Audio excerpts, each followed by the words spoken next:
Dahil napapadalas umano ang ganitong pagbaha sa kanilang lugar sa Malibay, Pasay kahit hindi malakas at matagal ang ulan,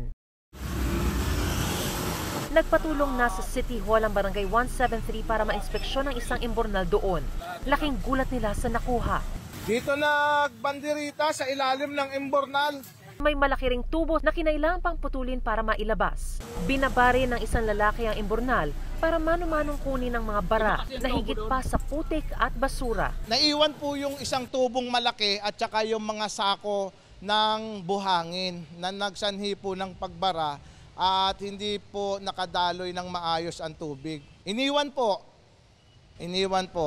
Maaari pong yung trabaho ay hindi natapos. Ang tinutukoy na trabahong di natapos ay ang mga tubo at sako ng buhanging hinihinalang iniwan ng kontraktor ng Maynilad na may maintenance sa mga tubo ng tubig doon kamakailan. Pero paglilinaw ng Maynilad, may mga mahigpit na hakbang sila para masigurong malinis ang kanilang work site at di nagdudulot ng anumang environmental issue. Anila may aktibidad sila sa lugar at iniimbestigahan ang posibilidad na inanod ng baha ang mga sako ng buhangin papunta sa drainage. Sabi pa nila, nagpapatupad sila ng dagdag hakbang para hindi maulit ang nangyari.